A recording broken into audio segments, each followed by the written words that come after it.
Kujichagulia. Kujichagulia. All right, again, I'm Imhotep, Regional Director for the Malcolm X Grassroots Movement. I've been in this movement for the long haul. I've been in this 30 years, and I intend to continue on until we are free. Well, I can't stand anymore, or whatever I need to do. But the struggle continues, as they say. You know, there's many people who have passed on, and they died in this movement, and I intend to continue and die in this movement if I need to. I'm in it for the long haul. I'm not giving up. Not giving up any of these things that are going on here in the city of Detroit, because some people are trying to take all of this away from us. You know, we have to fight to keep what we have here in Detroit. I make no bones about it. I don't like the administration. I don't like the things that are going on in this city. You know, and we need to make sure that we fight against not only the gentrifiers, the millionaires and billionaires, but the sellouts and sambos who just giving our stuff away. You know, I don't pull no punches about that. Let's be serious about our business. That's right. You know, so without further ado, I met this brother a few years ago. He's done quite a few of our Kwanzaa program. He's an historian. He's the founder of the African History Network. He hosted the African History Network show on 910 Superstation, WFDF Detroit, which can be heard 6 nights per week, Monday through Friday, 11 p.m., midnights and Sundays, 9 p.m. to 11 p.m. His show focuses on education, empowering and inspiring people of African descent throughout the diaspora and around the world. He is the founder and host of the nationally syndicated radio show, the Michael Imhotep Show, on the Empowerment Radio Network. He is a talk show host, researcher, lecturer, writer, and historian. He has guest hosted national radio shows, including the Warren Valentine Show and the Roland Martin Show. He's currently a weekly panelist on the daily digital show, Roland Martin Unfiltered, every Friday. His motto is, right knowledge corrects wrong behavior. Right knowledge corrects wrong behavior. He is a jewel here in Detroit. I'm glad he's here in Detroit because he gives out so much historical information, talks about the greatness of African people. Hopefully y'all know what the greatness of African people. We were here first. We were here first. Yes. You know, and we are going to continue to be here. We said we don't die, we just multiply. All right, without further ado, Michael Imhotep, let's give him a hand.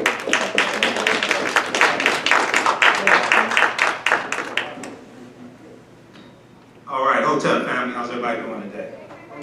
All right, all right. WAKANDA. All right, WAKANDA.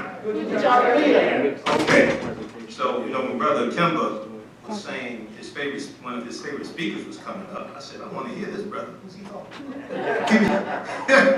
He was talking about me.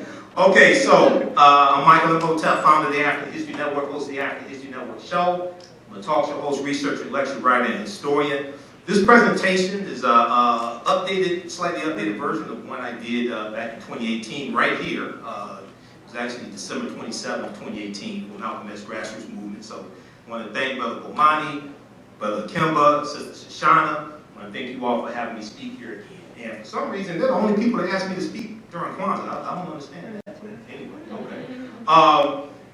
So this presentation is called From Kwanzaa to WAKANDA, Reconnecting African Americans to African Culture and History for Self-Empowerment, okay? And here's my information here. Here's my email address, info@africanhistorynetwork.com. You can email me there. I'll respond to you if you want me to speak for your group or organization. And at the African History Network, we focus on educating, empowering, and inspiring people of African descent throughout the diaspora and around the world, because right now it corrects wrong behavior. Okay, so I'm on 910 AM Superstation WFDF. And if you visit my website, AfricanHistoryNetwork.com, we have information about that. I know the Malcolm X Grassroots Movement, they're still recruiting. Absolutely. They're still recruiting, so they want you. Okay, you can't see it here because of the display here. They said, we want you. Okay, that's Malcolm X, our brother Malcolm. Now, anytime I speak, I know I may say some things that are outside the circumference of some people's awareness. Now, just because you never heard it before, disagree with it, or don't like it, does not mean it's not true. It just means you have to do some research to understand what I'm talking about, okay? So usually when I speak, I usually have people put their fingers together to form a circle. I usually say something like this: the space inside this circle represents my realm of knowledge. Everything that I think I know about whatever I think I know is represented within the circumference of this circle. I must keep in mind that there are still things to know that exist outside the circumference of my own awareness. So just because you know everything that you know about what you know, does not mean you know everything that is to know about what you know. There's still things that exist outside the circumference of your own awareness. Now, Malcolm taught us a number of things. Malcolm's one of my heroes. Malcolm, Dr. King, Marcus Garvey, Rosa Parks, Stanley Lou Hamer, Queen Nzinga. But Malcolm taught us a number of things. And one of the things that Malcolm taught us was the power of the media. In my degrees in business administration with a major in marketing from Wayne State University, graduated from Cass Technical High School as well. But Malcolm said the media is the most powerful entity on earth. They have the power to make the innocent guilty and to make the guilty innocent, and that's power because they control the minds of the masses. Because they control the minds of the masses. Now, I'm going to show this brief clip of Malcolm X, and I like to show this at presentations like this because it's about a 59-second, well, it's about a 2-minute clip. But Malcolm asked the question of who are you? And what Kwanzaa does is reconnects us to our African history and African culture. Because in this presentation, what I do is show you some of the African roots of Kwanzaa. Okay, and a lot of people don't understand this history.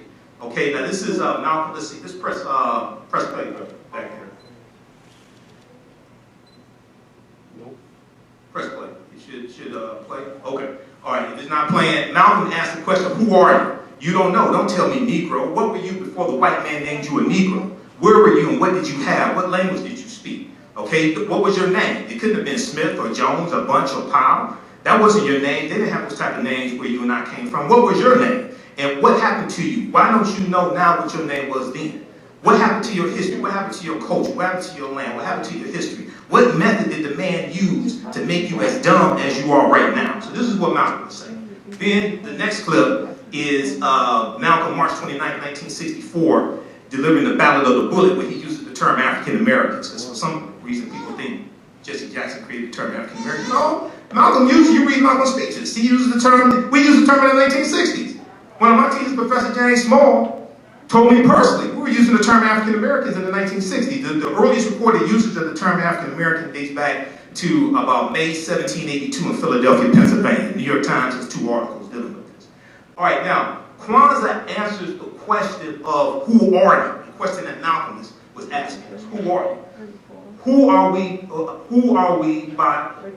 It answers the question of who are we by reconnecting many African Americans to our history and culture. A people's history and culture teaches them how to deal with the problems of the past, in the present, and the future to meet the needs of the community. So when we study this information, we don't study this information to speak negatively about other people that don't know it. We don't study this information to win some black version of Jeopardy or something like that and see who can memorize the most facts and figures. The information that we take in should bring about behavior modification. This is why our motto is right knowledge express wrong behavior. Okay, it should bring about behavior modification. And then when we saw, how many people saw the film Black Panther? The original, this will be very good, this will be great. How many people saw the film Black Panther? Okay, so we know Black Panther 2 is coming out November of 2022. And I've done 3 lectures dealing with the film Black Panther and show how it connects to African history and culture. And at the beginning of the movie, you have the scene where they're fighting at what's called Warrior Falls, where the waterfalls, where they have the fight to see who's going to sit on the throne of Wakanda. It's called Warrior Falls. It's straight out the comic book. And there's a scene where T'Challa's losing, and we know we lost Chadwick Boseman. It was tragic. He passed away from, I think it was colon cancer. But there was a scene where he's losing to M'Baku of the Jabari tribe, and his stepmother, played by Angela Bassett, Ramonda, she yells out, "Show them who you are. Show them who you are." Okay, well, before you can show them who you are, you have to know who you are. This is where our history and culture comes into play. Now, how many people are familiar with Dr. David Imhotep, who wrote the book, The First Americans Were Africans, Documented Evidence? How many people, you're not familiar with Dr. David Imhotep? Oh my God, you can Google his name. You Google his name, mine will come up also, because I've interviewed him probably about 13 times. His first book came out in 2011 on this subject matter, and it deals with the African presence in the Americas dating back at least 56,000 years ago. 56,000 years ago in South America, at least 51,700 years ago in the land we call the United States of America. Now this is before Native Americans came into existence, okay? And when you see some of my information, you look at the interviews I've done with them, we go deep into this history. And this is why, even though the transatlantic slave trade happened, this is why, you know, some of the academics I have to correct, because we have to understand the last 50,000 years of history, not just the last 500 years of history. Okay? So yes, the transatlantic slave trade happened, but we have to deal with the history of thousands of years before that. Now, on page 14 of his book, he deals with the discovery that was made in Allendale County, South Carolina in 2004. I teach online classes dealing with history and things like this, and some of these archaeological discoveries that are coming out every other week, I deal with in the class, okay? And I say the deeper they dig, the blacker the planet gets, the more research they do, the older we get. Because when these archaeological discoveries come out, they keep having to push the timelines back. They keep realizing all this stuff is much older than they originally told us. But on page 14 of his book, he deals with this archaeological discovery made by Dr. Albert Goodyear, who's an archaeologist from the University of South Carolina. Dr. Albert Goodyear is derided by the authorities in European archaeology and things like this because his discovery is flipping everything upside down. What he found was 13 different types of evidence fairly documented an African presence in this country dating back at least 51,700 years. And these were the Khoisan, who have the oldest DNA on the planet.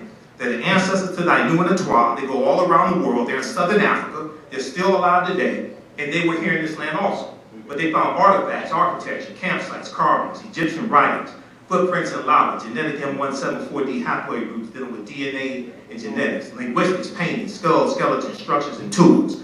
Now, last interview, Dr. David Imhotep, October 12th, 2021. October 12th, we know, is the anniversary of Columbus landing in what he called the Bahamas. And when we look at where Columbus went on his 4 voyages, number one, we all know Columbus never came to the land we call the United States of America. Okay, right? We all know that, right? We all know that. That ain't everybody saying. Y'all said Kujichagulia the other day. Go look, don't take my word for it. Proper documentation is all conversation. I can show you what white historians will show you. Go to history.com, okay? And look up Christopher Columbus. It shows you where he went on his 4 voyages. The closest he came to this land we call the United States of America was Cuba, which is 90 miles away. But he goes into Cuba, Hispaniola, the western third of the island of Hispaniola is where Haiti is. He goes into Puerto Rico, Honduras, Panama. But a lot of the countries that he conquered on behalf of the Spanish crown are still in turmoil today. And we've heard Puerto Rico on the news. We definitely heard Haiti in the news. Things like this. They're still in Cuba. They're still reeling from being conquered over 500 years ago by Columbus and the Spanish crown. Now, this article right here, this is just a brief summary of it. Read this article, okay? As one of my teachers, Professor Kabahaya Watakamane says, you don't have to believe a word that I say, go do your own research, okay? Proper documentation ends all conversation. Read this article. New evidence puts man in North America 50,000 years ago. This article is from November 18, 2004. It's from ScienceDaily.com. ScienceDaily.com is a scientific website. They have all types of scientific discoveries, archaeological discoveries there, things like this. The article is still there because I show this in my classes when I teach. They're talking about Dr. Albert Goodyear's discovery. This is Dr. Albert Goodyear. He's an archaeologist from the University of South Carolina. The summary says, radiocarbon tests of carbonized plant remains where artifacts were unearthed last May along the Savannah River in Allendale County by University of South Carolina archaeologist Dr. Albert Goodyear indicate that the sediments containing these artifacts are at least 50,000 years old, meaning that humans inhabited North America long before the last ice age. So his discovery just totally flipped everything upside down. And what we have to understand is that, you know, a lot of people talk about the 1619 project. Okay, well, there's some good there, there's some historical inaccuracies there, there's some good there, but the Spanish were taking Africans into the territory we call South Carolina and Georgia in 1526. That's 93 years before 1619, last time I checked. People don't even talk about that. Juan Garrido, the Spanish conquistador, who was born in West Africa in 1480, came into Florida with Juan Ponce de Leon, the Spanish conquistador, in 1513. That's before 1619. And this is where you get the name Florida. That came from, that's in reference to flowers in Spanish coming from Juan Ponce de Leon. So this was our land stolen from us. When we actually study this history, we would have a seismic shift in the conscious level of African people in this country, 50 million African people, when we realized that this was our land stolen from us. Okay. Some people sound scared. Are y'all okay? Yeah. All this stuff is fairly documented. This ain't just me saying it. All this stuff is fairly documented. See, now, yes, slavery existed, but see, I got into this conversation, somebody called us on my show and said he's a descendant of slaves. I said, weren't the slaves free? December 6, 1865, when Georgia ratified the 13th Amendment, challenged slavery in it, weren't the slaves free? When you go study Reconstruction, 1865, 1877, I teach all this history. When you go study Reconstruction, they had organizations, they had like the Freedmen's Bank. It wasn't called the Slave Bank.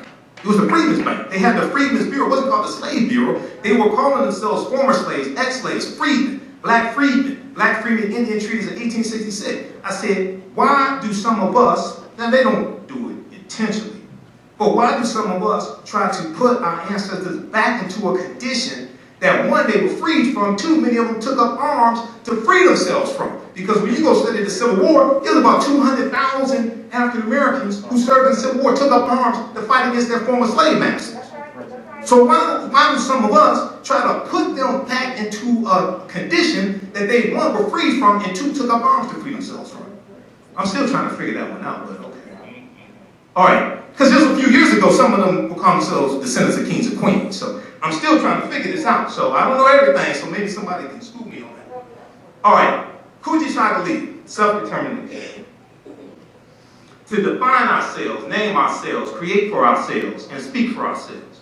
Power, as Dr. Wade Nobles, who spoke here back in 2017, Dr. Wade Nobles, Professor James Small, and Dr. Linda Jeffries, they were here all on the same day speaking. Were y'all here for that? Yeah. Okay, some of y'all were here. Okay, I know they were here. Okay. Power is the ability to define and shape reality and have other people accept your definition of reality as if it were their own. Coming from the Latin word potere, meaning to be able. This is something that one of our great scholars, Dr. Wade Nobles, teaches us. All right, let's see here. Let me go to the next one. Okay, there we go. All right, now, when was Kwanzaa created? Kwanzaa was created in 1966 by Dr. Maulana Karenga and the organization US. It was members of organization US, along with Dr. Maulana Karenga, that created Kwanzaa. Kwanzaa, and this was in the midst of the Black freedom movement. It reflects a concern for cultural groundedness in thought and practice.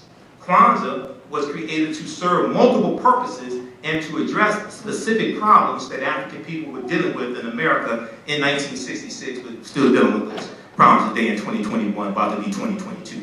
And I talked to one of my teachers, Dr. Linda Jeffries, about this, who was just here. We had Dr. J here in September for the screening of the documentary Haki, the role of economics in the development of civilization. How many people were here for that? Nobody? Okay. All right. You missed Dr. J threw down. But I talked to him about this because he knows all these people. And I said, Doctor, in my research, it looks like members of the organization, us, along with Dr. Karenga, created Kwanzaa, founded Kwanzaa. He said, yeah, you're correct. So I said, okay, that's good enough for me. Now, Kwanzaa, what is Kwanzaa? Because some people think Kwanzaa is a black Christmas, or you celebrate Kwanzaa, you can't celebrate Christmas or something like that. If you celebrate Kwanzaa, you don't believe in God or what have you. Kwanzaa is an African American and Pan-African holiday which celebrates family, community, and culture. That's at the heart of Kwanzaa. FCC, family, community, and culture. It's celebrated December 26th through January the 1st, okay? So if you want to celebrate Christmas December 25th, you can still celebrate Kwanzaa. You don't have to feel torn between the two, okay? Now, and one of the things is, how many people listen to the African History Network show on 910 AM Superstation? You should listen, because I'll be on live tonight, 11 p.m. Eastern Standard Time. I did a show on December 21st for the winter solstice, and we dealt with some of the origins of Christmas, things like this. But it's important to understand that a lot of people say, well, Kwanzaa is a made-up holiday, you know, but all these holidays are made-up holidays. You actually study the history of them. The problem is we've been taught to celebrate things we don't understand the history of. All right, now the name Kwanzaa comes from the Kiswahili phrase matunda ya Kwanzaa. Now some people say Swahili is actually Kiswahili. Matunda ya Kwanzaa, which means first fruits. Kiswahili is the most widely spoken African language. You can visit the website, officialkwanzaawebsite.com, for more information about Kwanzaa also. Now, what is Pan-Africanism? You say Pan-Africanism, some people get scared, think they have to stop eating pork or something like that. You know, when you say Pan-Africanism, right? It's a good idea to stop eating pork, but you can be a Pan-Africanist and eat pork if you want to. All right? Now, Pan-Africanism is an ideology that African people around the world and throughout the diaspora should be united. It deals with the social, cultural, political, economic, material, and spiritual aspects. It doesn't matter who your colonizer was or who your colonizer is, okay? Because the African people basically, with the exception of Ethiopia and Liberia, we've all been colonized, all right? Because some people get into debate and think they're colonized because they speak French or the other one speaks English or something like that. One colonizer is better than the other. They're all colonizers. This is what we have to understand, all right? Now, Pan-Africanism teaches that the fate of African people worldwide is intertwined, and we share not only a common history, but a common destiny. We share not only a common history, but a common destiny. For more information on Pan-Africanism, one good source, and it's a good basic source, Pan-Africanism for Beginners by Sid LaMail, pages 11 through 13. Then other sources, of course, but this is one I read back in college, like I graduated in '94, so it was like a long time ago, but I still have the book. All right, now what are first fruit celebrations? Okay, because this ties into the African origins of Kwanzaa. A lot of people think that, oh, okay, Kwanzaa is just some just totally new, made-up stuff and just new traditions, etc. But no, it's rooted in first fruit harvest celebrations practiced in Africa. Now, first fruit celebrations have taken place in African history going back to ancient Kemet. Can you say Kemet? Kemet is one of the original names for Egypt. Egypt is not what we call it. Ta-Nehesi or Ta-Seti, or what the Greeks called Nubia. All right? Now, first fruit celebrations occur in ancient and modern African civilizations, such as among the Ashanti of Ghana. Can you say Ashanti? The Yoruba of Nigeria. Can you say Yoruba? All right. Now, we can also find first fruit celebrations in large African empires, like amongst the Zulu or Amazulu of South Africa, and smaller societies in southeastern Africa, like the Matabele, the Fanga, and the Vega. Kwanzaa builds on 5 fundamental activities of continental African first fruit celebration. So this is borrowed from these different practices from different first fruit harvest celebrations in different African cultures. Kwanzaa builds on 5 fundamental activities of continental African first fruit celebrations: ingathering, reverence, commemoration, recommitment, and celebration. For more information, how many people know that Dr. Maulana Karinga wrote a book on Kwanzaa? Okay, so as I read his book, I do research, I read his book. All right, pages, this is page 16 through 17. The African American holiday of Kwanzaa, a celebration of family, community, and culture. Because he goes deep into it. I also wrote an article a few years ago dealing with Kwanzaa and the origins and things like this. Okay. Now, when we look here briefly here at some of the African roots of Kwanzaa, in ancient Kemet, the festival is called Pert in Men, okay, in the Middle Net, okay, what the Greeks call the hieroglyphics, or the coming forth of men, which was seen as a reaffirmation of the harmonious interlocking of the divine, natural, and human, or social, among the Zulu or Amazulu. And in the film Black Panther, we see 11 different African cultures represented. We see the Amazulu, we see the cultures from Namibia, Nigeria, all that, the Mercy from Ethiopia, all that's represented in the film Black Panther.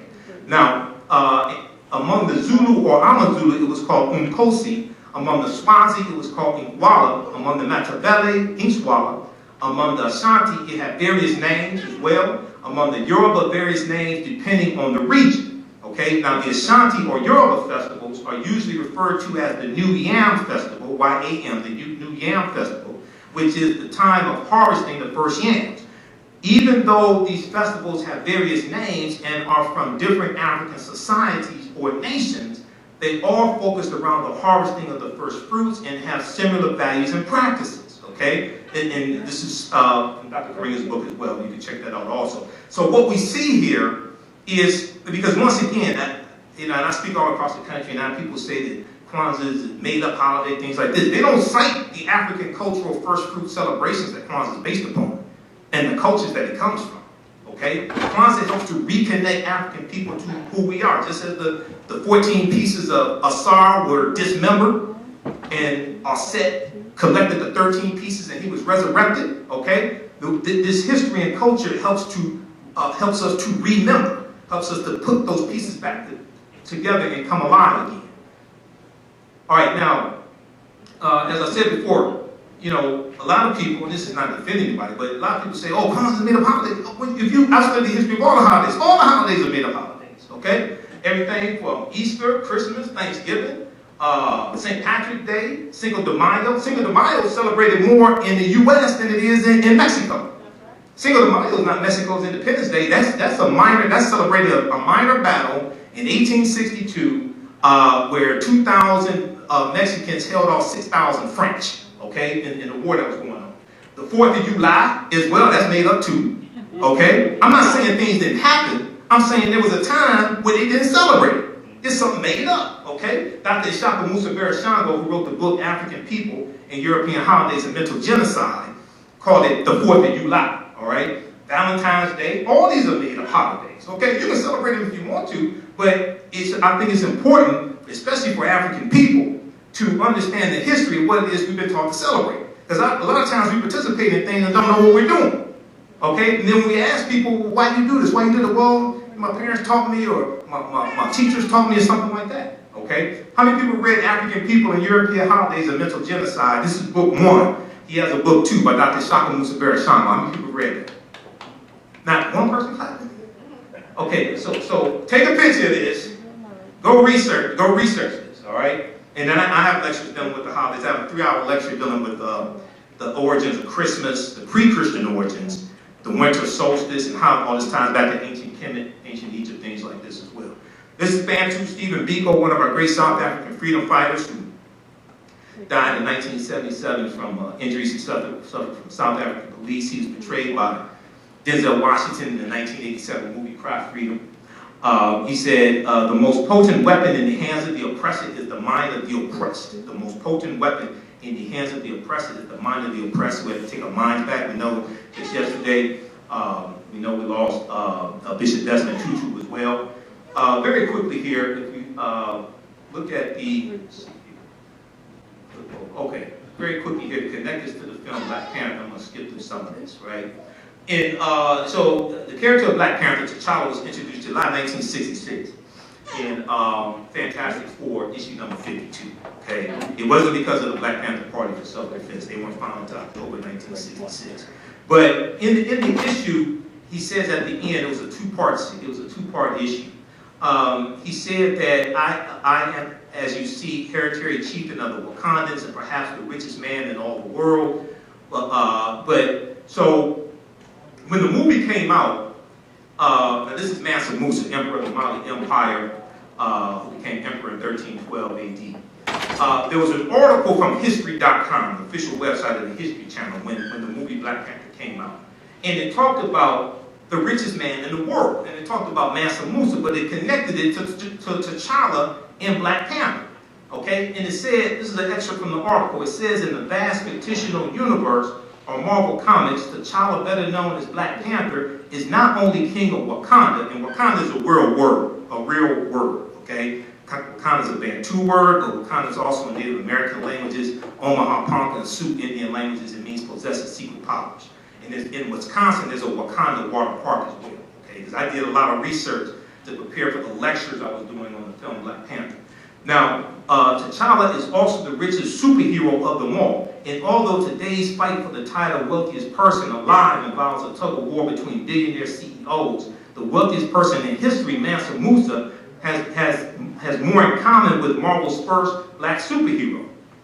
Okay, now, Mansa Musa became ruler of the Mali Empire in 1312 AD, or Common Era, taking the throne after his predecessor, Abubakar II, for whom he had served as deputy, went missing on a voyage he took by sea to find the edge of the Atlantic Ocean. Mansa Musa's rule came at a time when European nations were struggling due to raging civil wars and a lack of resources. Okay? Because this is right before the bubonic plague. The Black Death hits in 1347 and hits in spurts from 1347 to 1400, and Europe loses between 1/4 to 1/3 of their population.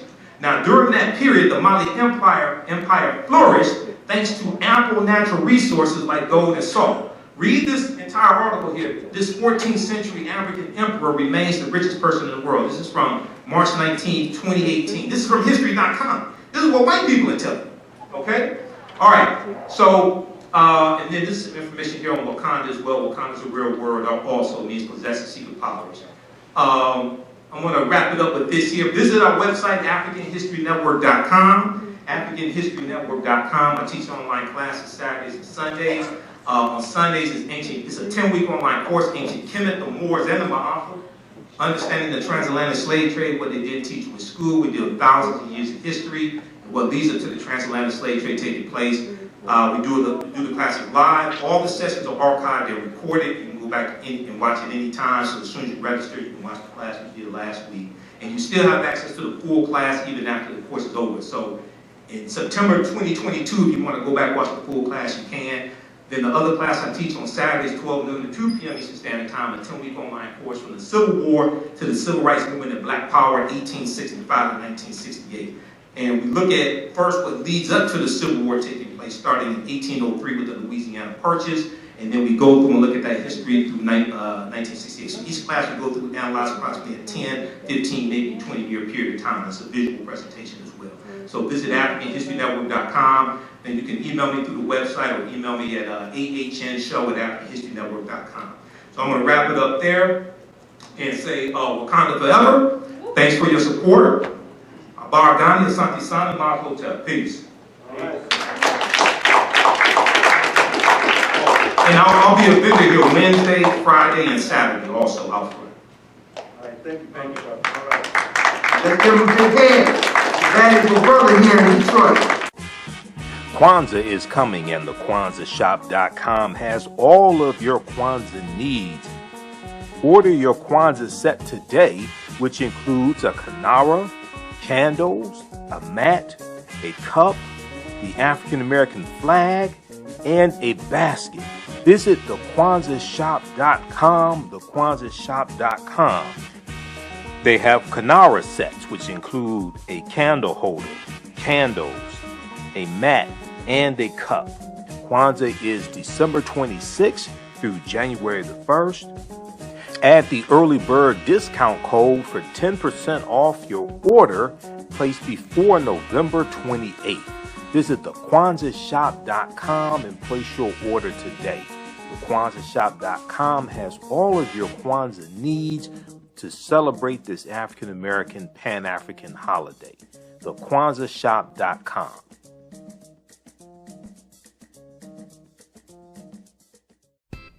iRedify is a Black-owned digital platform that showcases Black and Brown cultures and people. The books on the platform are written by African American authors, Afro-Caribbean authors, African authors, and so much more. Kids 14 and under can read ebooks, listen to audiobooks, and complete learning activities. Kids can even write in the books digitally. Get unlimited access to everything on the platform for only $8.99 a month at iRedify.com. Sign up for your membership today. Mental health and well-being have long been a taboo subject in the so-called African American community. So I enlisted the help of mental health experts, thought leaders, and activists to help kill the ghost of Willie Lynch and heal from post-traumatic slave syndrome. We experience trauma a lot of times on a subconscious level. So sometimes something happens to us and we know that it's traumatizing, but we don't really recognize the extent of the trauma. African Spirit Cards specialize in the design and printing of high-quality African-centered note cards and stationery. African Spirit Cards breathes and rejoices in the African and African American experiences. They honor our African heritage in all that they do for you by proudly displaying the great motifs and ornamentations of the African world diaspora. They use African images, African proverbs, and many African languages to fully immerse their clients in the wisdom and history of and the connection to Africa. They understand the importance of having images around us that reflect who we are. These images also illustrate where we came from and what we desire to be. They are here to serve you. Follow them on Instagram at African Spirit Cards, that's African with a K. They have a wide selection. Check out their holiday selection at etsy.com/shop/African Spirit Cards. That's Etsy, ETSY. You can give them a call at 313-995-3579, 313-995-3579.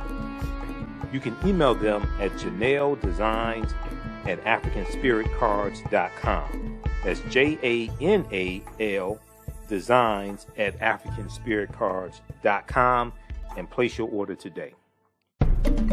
Come and travel with me to a time long ago and place far away. You will experience high adventure and excitement.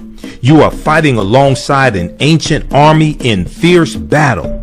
Feel the exhilaration of struggle and final conquest. My name is Meninkere, and I am both a prince and a priest in one of the most advanced civilizations humans have ever produced. I want you to ride with me in my chariot as I slay the barbarians who have come to invade my land. I invite you to sit at the conference table with the great Pharaoh Taharka and his ministers as they plan intrigue and use subterfuge to outmaneuver and defeat the enemy. Come back with me to the land of your ancestors, to the beautiful land of Kemet. So open the pages of this book and begin the adventure. Find out what happens in the book Meninkere Battles the Assyrians in the Nile Valley from author Makari Jones. Get your copy today at Amazon.com.